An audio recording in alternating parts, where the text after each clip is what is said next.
Sign. I got the glass for it. Well, it's not glass, it's plastic. You ready? Go ahead. I'm really loud. He says, "I'll CQ from Whiskey 5 Delta. Whiskey 5 Delta. The National WWII Museum Special Event Station from New Orleans, Louisiana. W5D5. Cool. You want to put your call? You can put your call sign in if you want. CQ from Whiskey 5 Delta. Whiskey 5 Delta.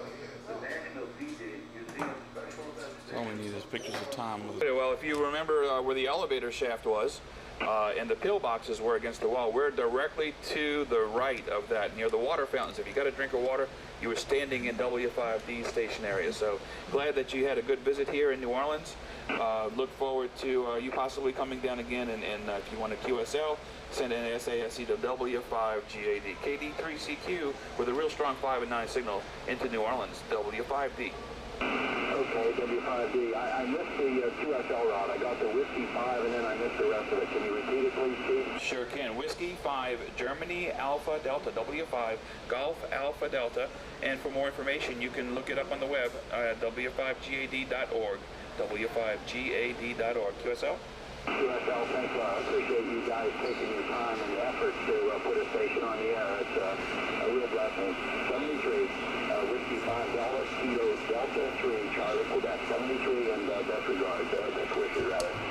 7-3, thanks for the contact. QRZ from W5 Delta, Whiskey 5 Delta, National D-Day Museum, 60th Anniversary Commemoration Station, W5D, QRZ.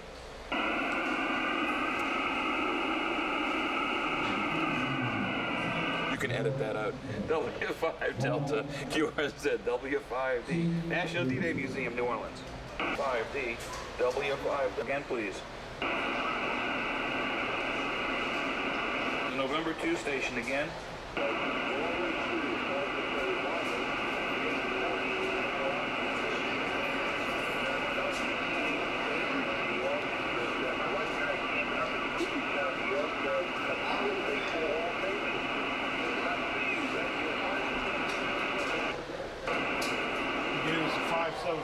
I got the report, the 5-7, but I'm still having problems with the call.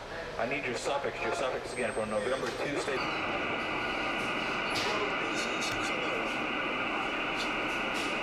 QSL, thank you for the 5 and 9 QSL information. W5 Germany Alpha Delta, W5 GAD.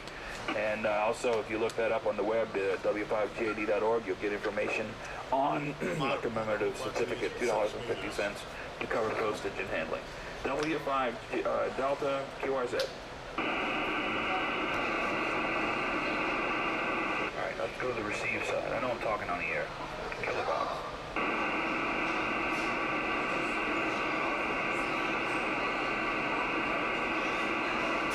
I've been another place.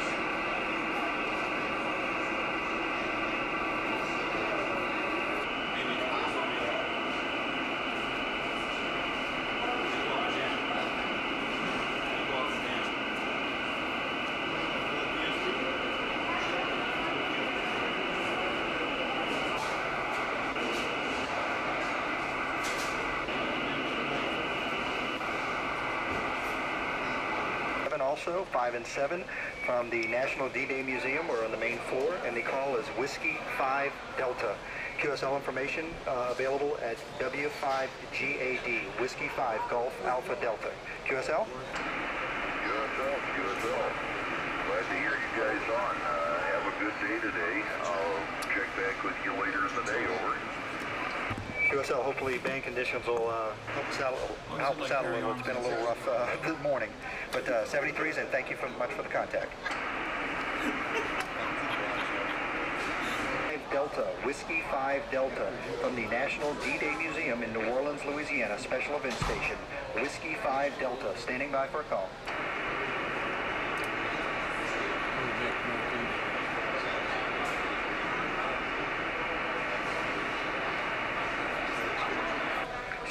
CQ, this is Whiskey 5 Delta, Whiskey 5 Delta, special event station from the National D-Day Museum in New Orleans, Louisiana. This is Whiskey 5 Delta, standing by for a call.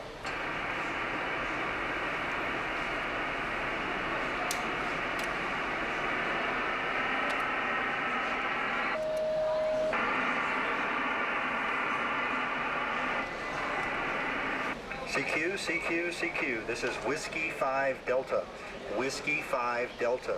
The D-Day special event station from the National D-Day Museum in New Orleans, Louisiana.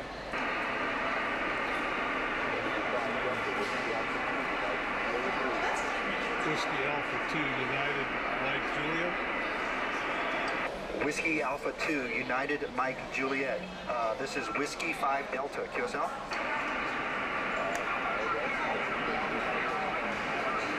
Here is W5D from the National D-Day Museum in New Orleans, Louisiana. 22 station here is W5D. You need more. You got enough when he's talking?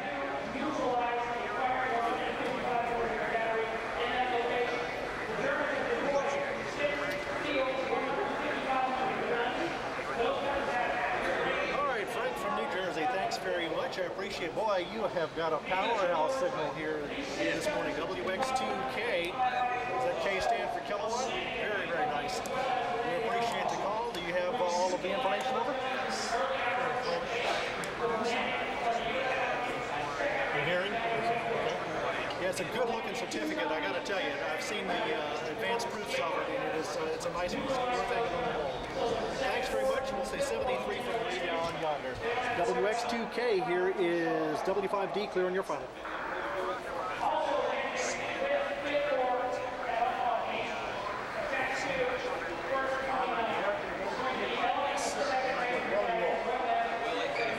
'73, Frank. Thanks very much. Victor Echo 3, Charlie Fox King. Here is W5D. Over.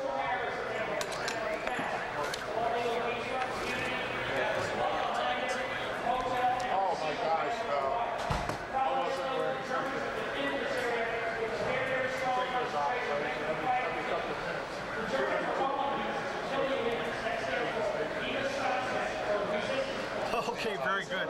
Well, it is one of the world's most interesting cities, I must say. Even living here, it's one of those places you can really always find something interesting to do or see. What was the name on that end? Go ahead.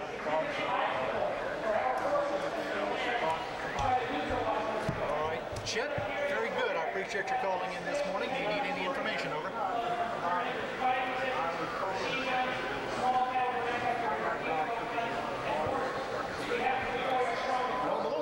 I'm a baby boomer. Over. Absolutely, I echo that 100%, Chet.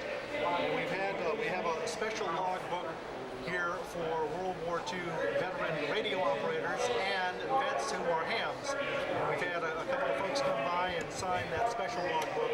So we appreciate their contribution. And we appreciate your QSO. I wish you 73 and all the best. Come visit us again real soon. Correction, Victor Echo 3, Charlie Fox Kilo. Here he is, W5D.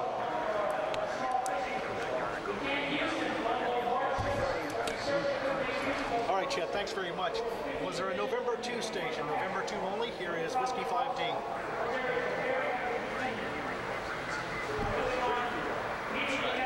Correction, November 2, Mike Uniform November. You're 5 and 8, 58 from W5D at the D-Day Museum. He's keeping along. Pistol weapon radio with RCA and Forest, and also with sonar. The hams were involved with all of this. The original broadcast station were hams. And most people don't realize. Yep. Well, this is great, you guys. I hope a lot of people are coming up. Realize, by the way, most of you. There's that newsman again. Yeah, he's everywhere. Most of the experimentation on cellular phone was done with this 2-meter pan frequency. We established the first cell. Fantastic. In the 50s, that's what we still had. So I presume that's what they had. You're talking about the, which one? The SCR 593? That slender one there. Oh, the handy talkie. Originally made by Motorola. That's the BC 611. The first walkie-talkie. We still had them in 1950s. Really? So I presume that's what those guys want to show with. They want to show with a lot of this stuff. Right. A lot of this is various stages of either backpack vehicular, marine, or aircraft. So, and all of it's authentic from World War II. But that thing was heavy. I don't think there was very many pieces of equipment out there that were light. And then, of course, the crystal box form too. So that's where they had to change the crystals to be able to carry that and that. You have to carry both. And you get tossed 100 feet to a mile, and that was it. Plus all that other stuff. Oh yeah, well their gear was a minimum of 60 pounds, and then they started adding communication equipment and everything else onto it. And then they had to wade through that water. Just to think we went from that to this. Yeah, I'm talking about technology. Yeah, all this is west.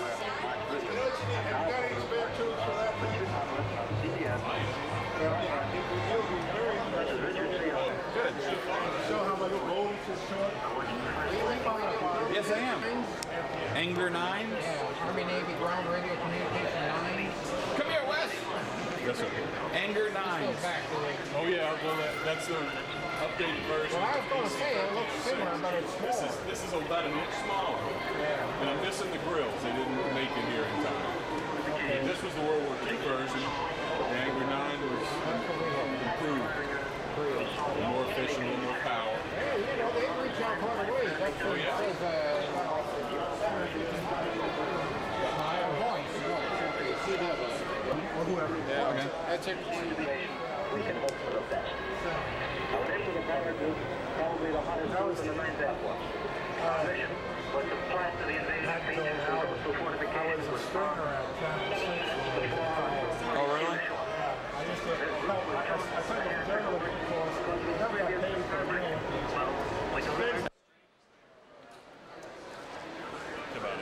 You put your call sign on there?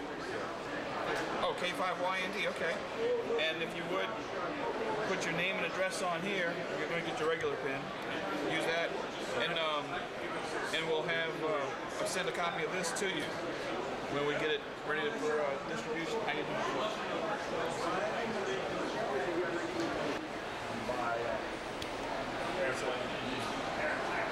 7-3, QRZ, here is Whiskey 5 Delta. QSL Whiskey 5 Delta D-Day Special Event Station, New Orleans, Louisiana, calling CQ and listening. Mine's a store shop. LOCQ, LOCQ, LOCQ, Whiskey 5 Delta, calling CQ and listening. November, Mike 4 Kilo 5 and 9. QSL Kentucky, thank you. QRZ. Hotel November 4 Hotel Bravo 5 and 9. QSL QRZ. Again. I got Alpha Delta 9, Alpha Delta 9. Go ahead.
CQ, special event station for D-Day Museum.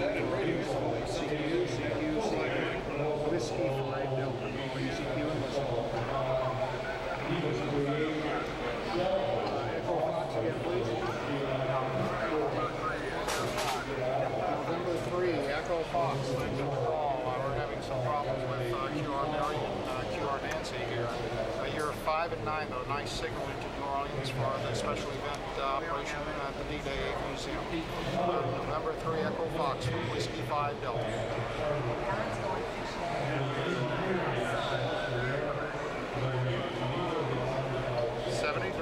QRZ, Whiskey 5 Delta calling, Whiskey 5 Delta calling, CQ, Whiskey 5 Delta. CQ, Whiskey 5 Delta calling, CQ, Whiskey 5 Delta calling, CQ, listening. CQ, Whiskey 5 Delta, special event station for the D-Day Museum in New Orleans, Louisiana, calling CQ, Whiskey 5 Delta, listening.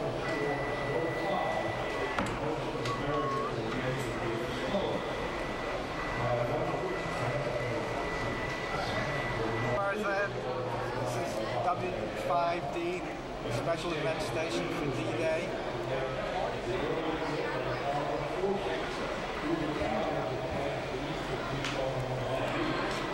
QRZ, W5D, special event station.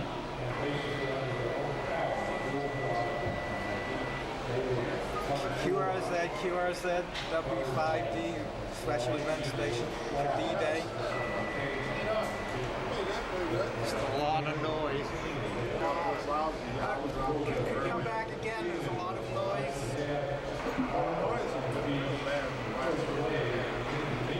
QRZ.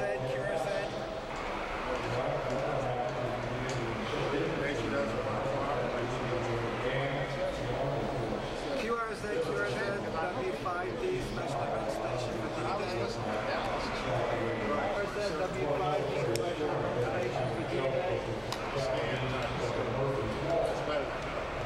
D-Day. Hang on, okay, go ahead.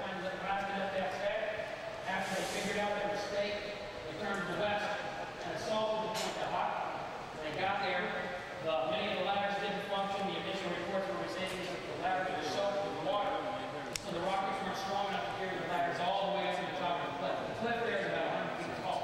You want to put ship on it? Sure. Rangers found ways up on the sides of these reporting this back to the neighborhood. And that Rangers are scaling the cliff and are in combat on the ground of this artillery battery. We'll let you know what happens as that situation develops. Now, on to the main Omaha Beach landing area. That's good. In addition to the 29th Infantry Regiment, the 29th Infantry Division, 2 regimental combat teams, and also the 1st Infantry Division, That's us. detachment of U.S. Army Rangers, the 2nd Ranger Battalion, and the 5th Ranger Battalion are also landing here.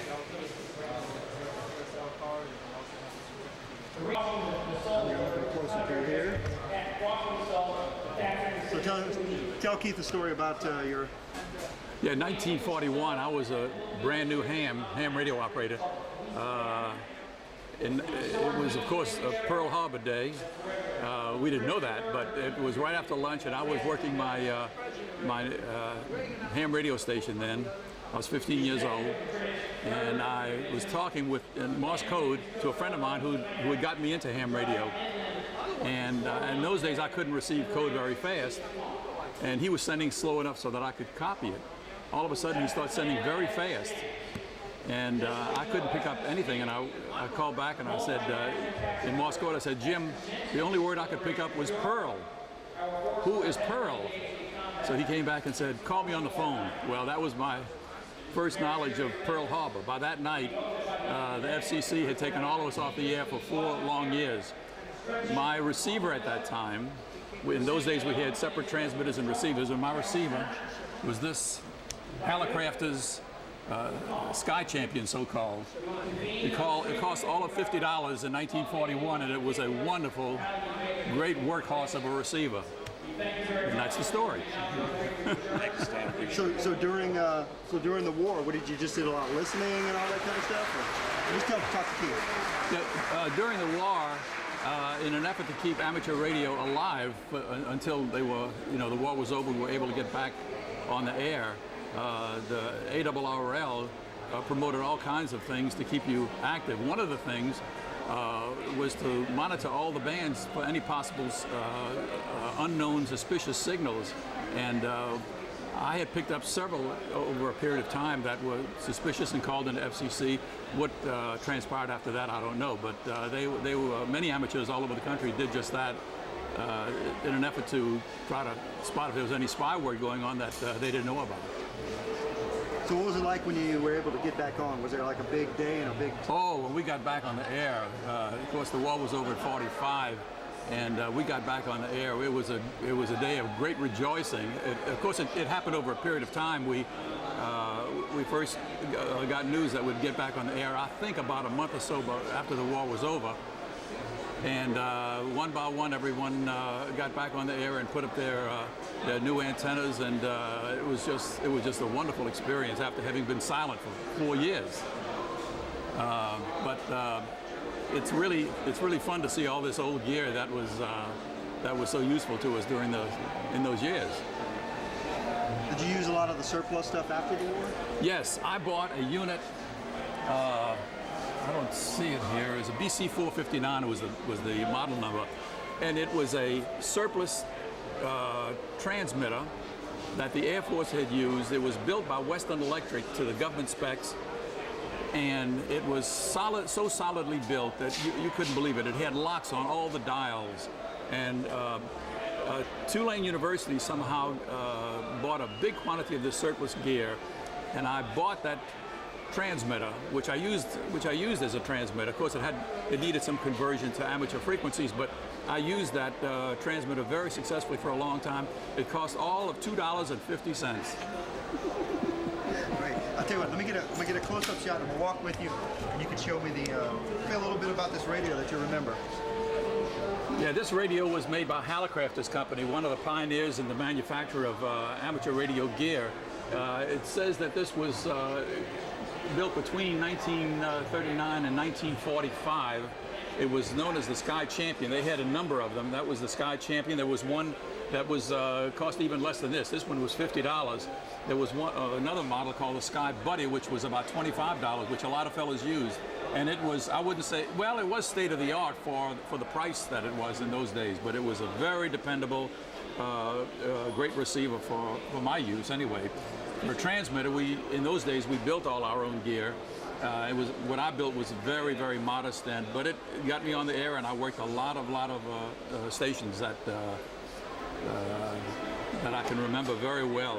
I'd stay up very late at night. I'll go to sleep and get up very early in the morning, like 1 or 2 o'clock in the morning, just to get on and hear some of the exotic signals coming through from all over the world. Now, during the war, could you hear some of the military operations going on? Or? No, we weren't. They didn't publicize too much military frequencies. I don't think they wanted us to know too much about that. They might have been, but I wasn't aware of any military frequencies that we could listen in on. We did hear a lot of the broadcast Voice of America going to the troops overseas, and they were fun to listen to because they were commercial free, and all the big shows, Jack Benny, all the big, I'm trying to think, Glenn Miller, all the big shows that were on during World War II. So that was a real nice feature of it. But for most practical purposes, we were just off the air for the 4 years of World War II. So do you remember any specific incident of, you say, a malicious interference or like spy type work or something? So what would you do if you heard something? You would write it down and log it?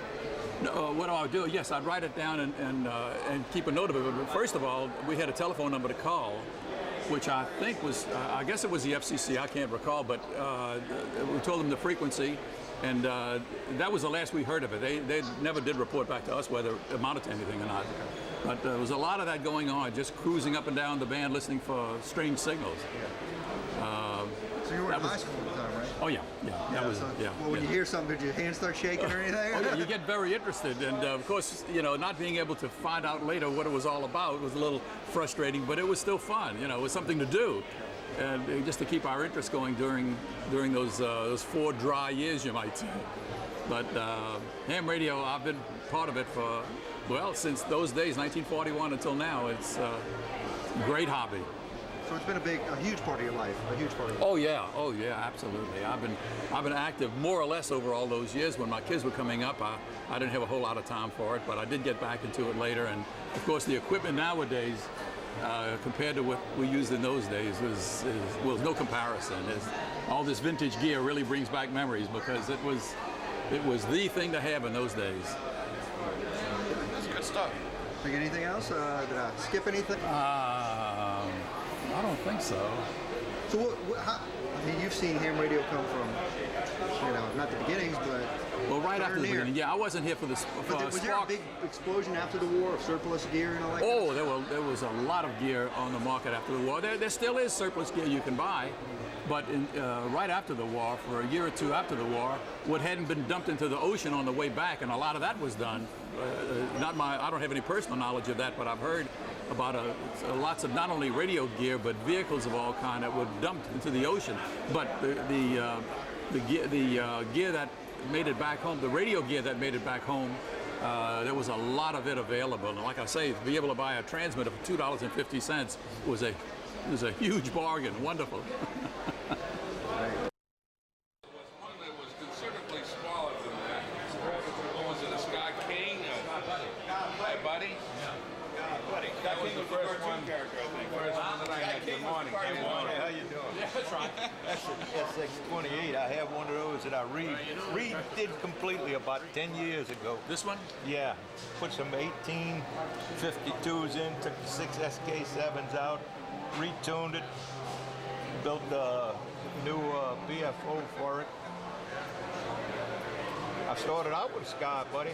You did? I got the same transmitter. BC 459? Yeah. I bought one of those for $2.50. Well, the SX-28A on the situation was all over the Pacific. They had them Really? at the end.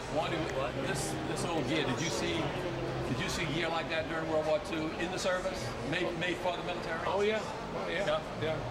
In fact, the SX-28A, that looks like a little different version that I was used to. That's a later version, yeah. Yes. So we had, like I say, that and the B-16, there was a warehouse full of them out in Okinawa. And How'd they get rid of them? They brought them back? I think there was a rule, it's always rumored, but there was a rule was that all of the war-produced equipment could not come back after the war and compete with the American economy.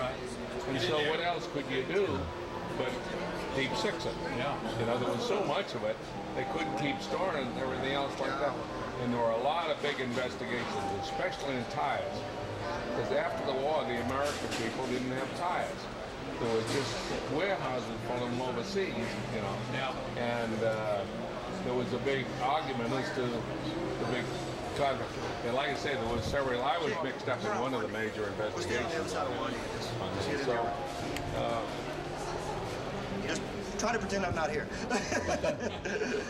but This gear we're looking at here was made for civilian, civilian use, but the same companies made it for military use. So yeah, it was Hallicraft.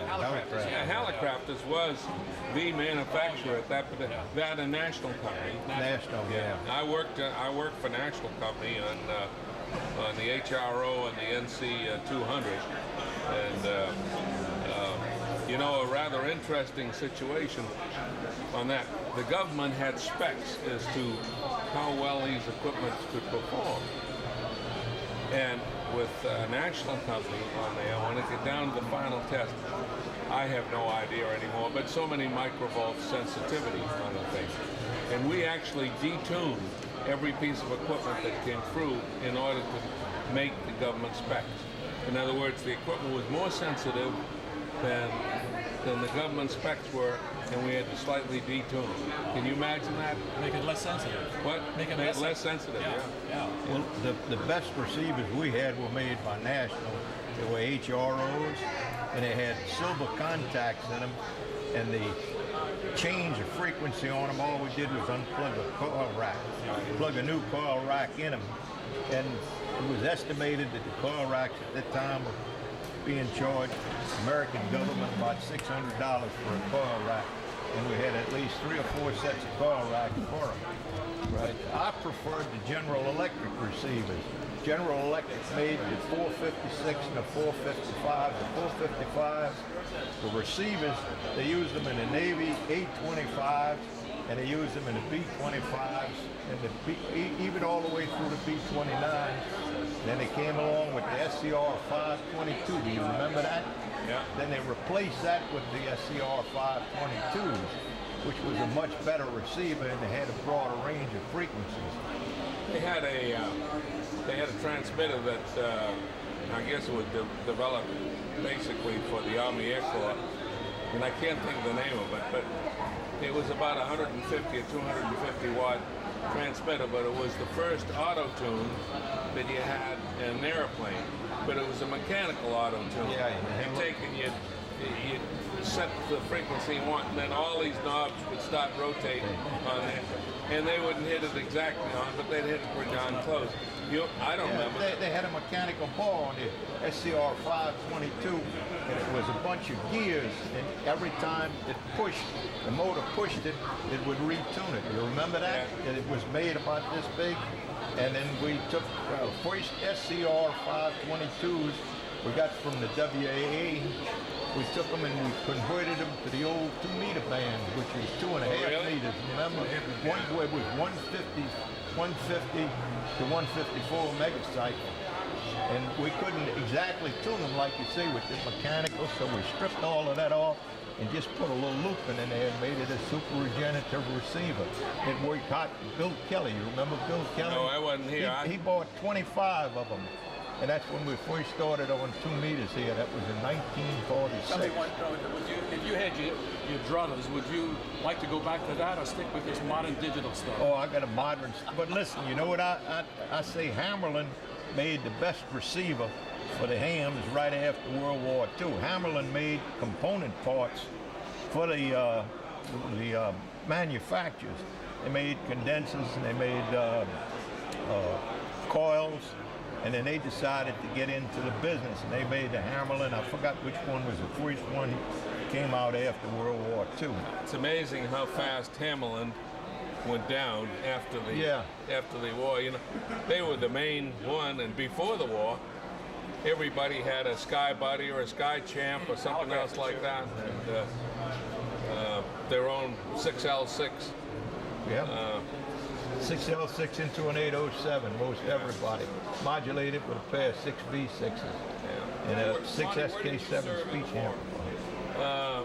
All of my time was in the Pacific. Yeah, I started out at Tinian in Guam just after, really after the Marines took it over.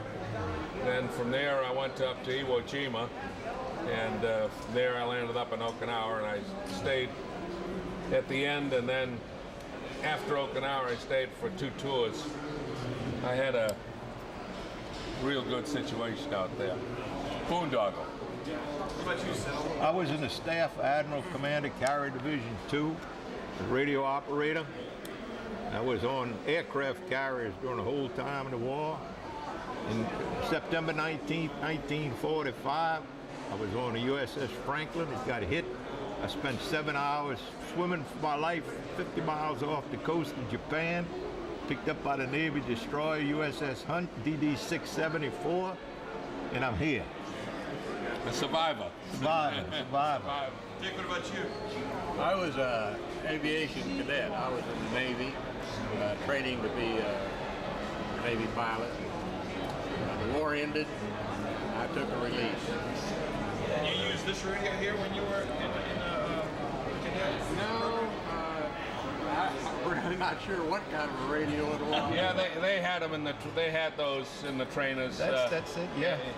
I guess probably you landed up in the SNJs and the multi-vibrators. Yeah. Well, there's another claim to fame here. WVUE was a pilot of the helicopter that picked up Scott Carpenter when he overshot his target in the middle of the Atlantic. Yeah, this is long after the war, but he was the man. I have some pictures over there in the museum at Pensacola, and I offered them some stuff here, and they said they were overwhelmed with it. My daughter gave them a sizable donation. I got a chance to meet them all out at Pat Taylor's hangar when they established this place. Two brother-in-laws, they have bricks around the corner. They're both deceased. My family intends to put one here when I'm going. So I've been here. Well, they don't have any space right now. They have to make some more space for bricks. That's a problem right now. Did you use any of these radios in the war? Worked on some of those over there. As Wandy was saying before, we'd have planes come back in. They weren't fit to fly. They'd just shove them over the side.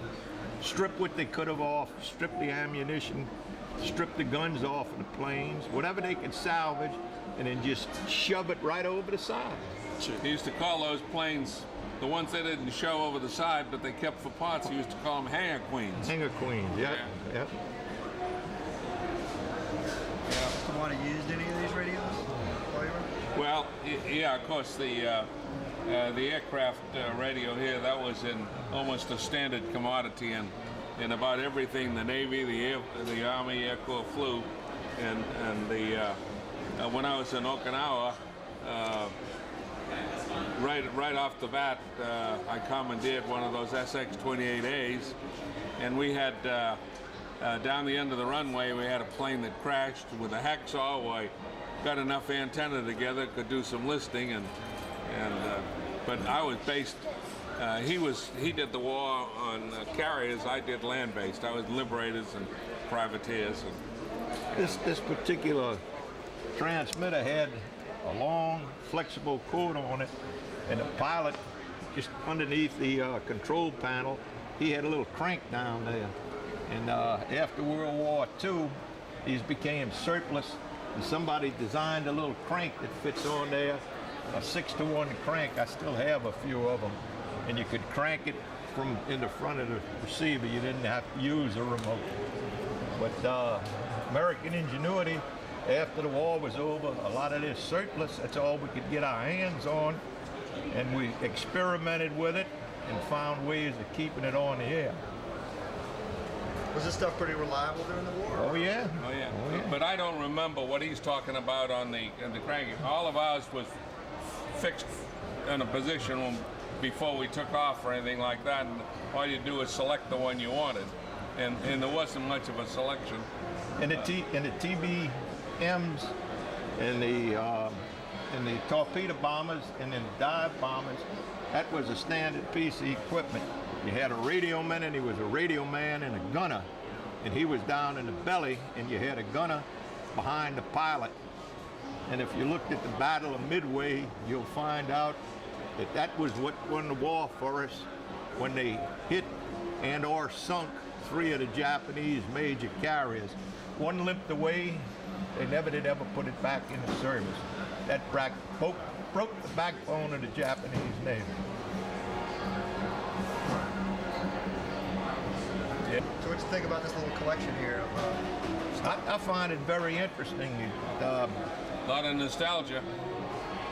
This receiver, the War Assets Administration had quite a few of them. The same thing, the 342, but it wasn't the decals and stuff were different on it. The ones they sold, very hot receiver. The only problem is it didn't go up any higher than 21 megacycles. So you had one of those after the war? I worked on a few of them. We converted a few of them. Yeah,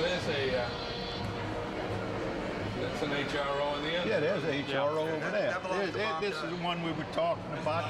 This is a set. This is a set of coils that you change. You just pull this set of coils out right here. This coil set, and that change of frequency.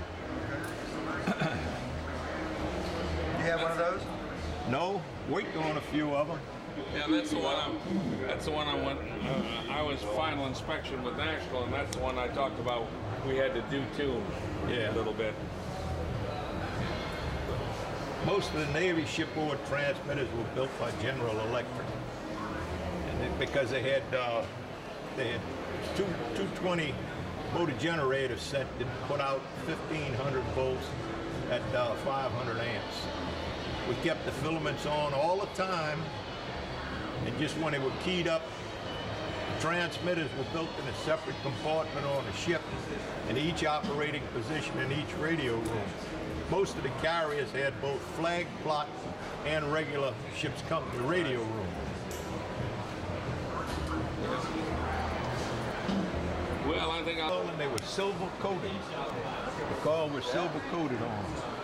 You see that tuning eye tube in the back? Yeah. It was a 1626. Yeah. And it had a green glow in it. When you get it tuned exactly right, the eye would open up. And you see the mirror in that. Yeah. You lift it. Yeah, it lifted up and tuned it, right? You can see that. Well, fellas, I'm going to find a chair and Yeah, Juan, it was back. good talking to you again, partner. How you doing? Not too well. Not too well. But at 82, I'm ahead of the curve. So, but I'm having a hell of a time right now. I heard the flutter of the wings of Angel of Death a few times in my life. Oh yeah, I've had more than one close one. But I went to a convention in Cleveland, and I got a good chance to talk to John Glenn. John Glenn was original Navy pilot, and he flew in one of the air groups we had, but he said he got in it when I believe it was the St. Lo or the San Jacinto, one of them got hit, and they moved them to Kwajalein. So he was a land-based Marine pilot.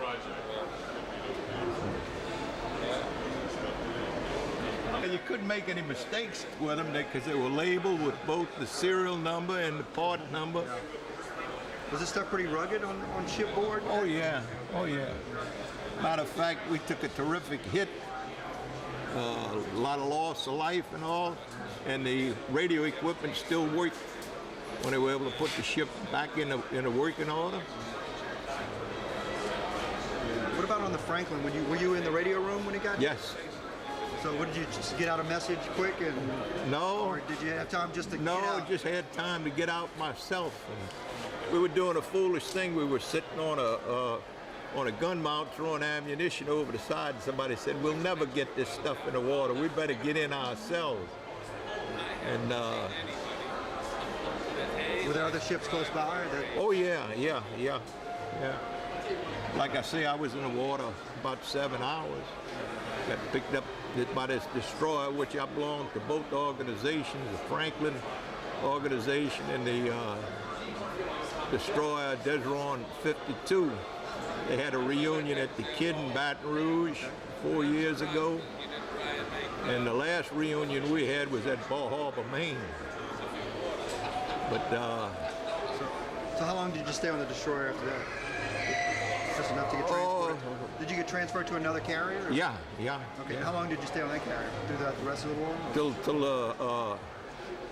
Till it got hit, and it got hit off of Okinawa, and they decided they couldn't repair it at Ulithi, and they couldn't repair it at Pearl Harbor, so we came back to San Francisco. And I was lucky, I came home on leave, and then I got assigned to another carrier. Made it back to Japan after the war was over. So PJ Day, you were on a carrier? Yeah. That's great. Beautiful city, 5'9" plus. Here in New Orleans, the name is Stan. Over. That's still the president. Stan, Sierra, Tango, America, November, Stan. He was the one that gave me the KWM2, loaned me the KWM2 that was involved with the stock to pick up, because he was chief of staff for Nav ALM.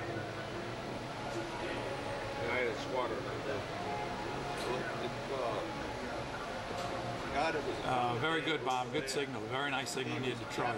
Thanks very much. And if you want a QSL or a certificate from the special event station at the D-Day Museum, it's Whiskey 5 Golf Alpha Delta.org. QSL? QSL? The basic pay of an instrument architect. Very good. QRZ from the D-Day Museum in New Orleans. This is W5D. D as in D-Day. To a base, especially if the guy was married and everything. Say again, please. Doing the same basic job on the shore. Oh, very light copy. We'll have to wait a few minutes. Maybe conditions will get better. QRZ from the D-Day Museum in New Orleans, W5D. I can remember that. When I went to General QRZ from the D-Day Museum in New Orleans. This is W5D. Of course, we all remember the term that time, black shoe and brown. Band is dying out. QRZ from the D-Day Museum in New Orleans. This is W5D as in D-Day.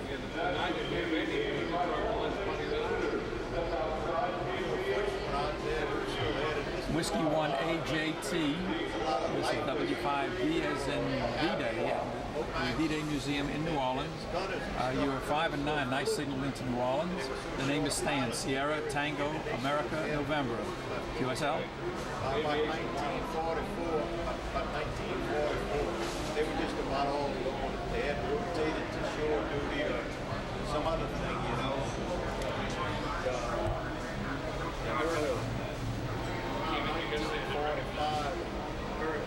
But last year before the end of the war, they had so many carriers that were bumping into each other. They rotated in and out, carriers passed 58-2, 58-4. They had at least. Very good, Art. W1AJT, north of Toronto. Thank you very much for those kind words, Art. We wish you were here with us to help celebrate this very important day. W1AJT/VE3. This is W5D as in D-Day. 73's Art, and thanks for the call. Thank you. QRZ from the D-Day Museum in New Orleans, W5D. Okay, good morning, everybody. W5 Delta, Whiskey 5 Delta, QRZ. We have the governor of the state of Louisiana, Ms. Kathleen Babineau Blanco, with us. If anybody would like to make contact with the National D-Day Special Event Station commemorating the 60th anniversary of D-Day, please call Whiskey 5 Delta now. Whiskey 5 Zulu Papa America. That's Mike. Say hello, Mike.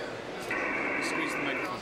Hello, Mike. This is Governor Kathleen Blanco. Good morning, Governor. Nice to hear you on the radio. I understand that the station is set up at the D-Day Museum in New Orleans, and with several volunteers from the local radio club. And it's a great thing that they're doing, which I'm sure you will agree.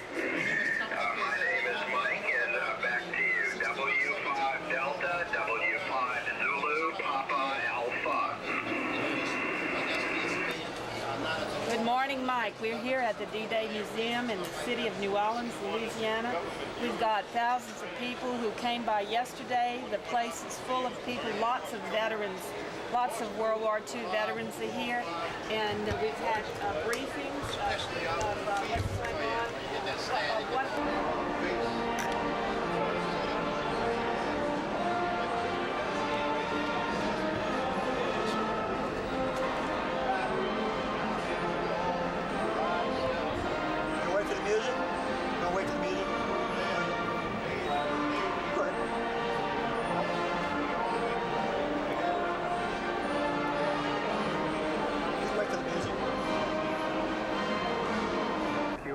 This is W5D, the D-Day Museum's station, special event in New Orleans, QRZ, W5D. Kilo 5, Foxtrot, Bravo Golf. This is W5D. Good morning to you. You are 5 and 9. 5 and 9 here in New Orleans. The name is One. Go ahead.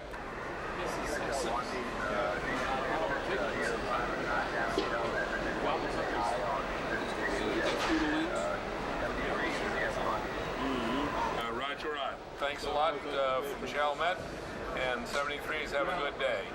QRZ, W5 Delta, D-Day Museum in New Orleans, QRZ.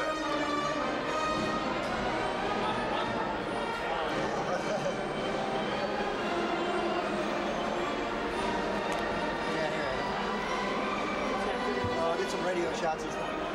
That's plenty. Thank you. I have been so oblivious for the most part to that because the concerns we did.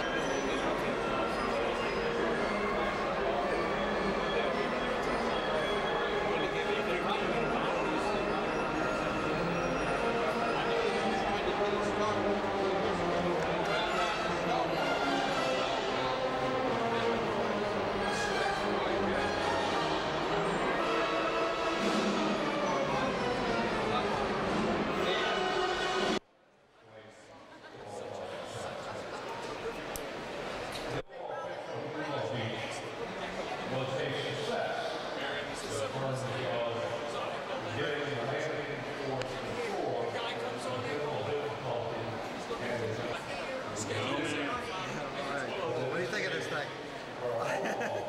Do you run around and something like that on all the time?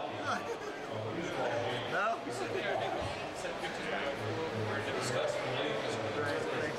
going to have to look at Channel 8 tonight. We'll see. I appreciate you putting that on for me. Here's a model.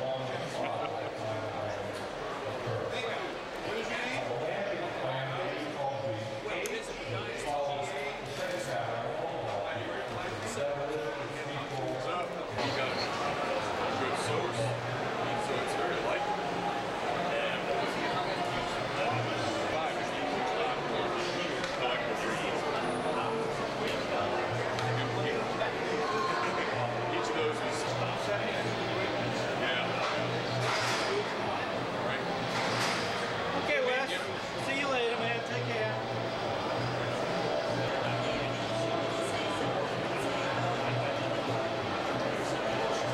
What's that number 13? That's these things. Oh, okay. Some little tight shots here.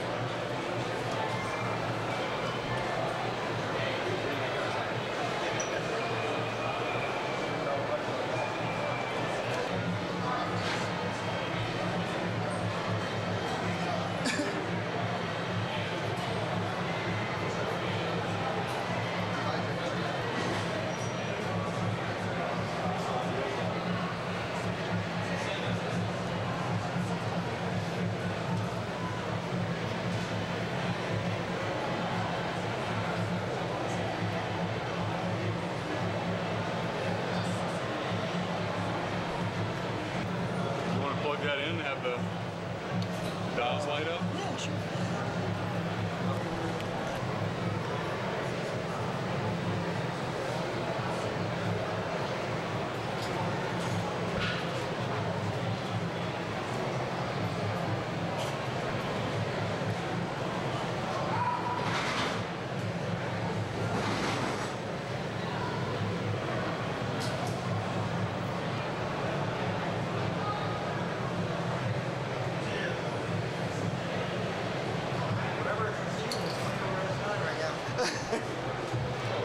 Yeah, it's, the meter's solid. Just tight shot, something so we can use for editing purposes. But I haven't shot anything tight. Everything's all been a wide angle. These were taking stuff out. No, I just need like knobs, meters, just. You got the lights on this on? Yeah.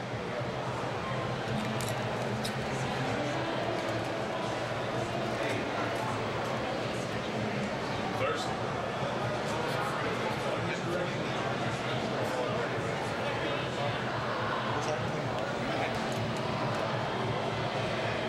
We have antennas extended to this. I had a couple more of you. Took away. Yeah. There were more.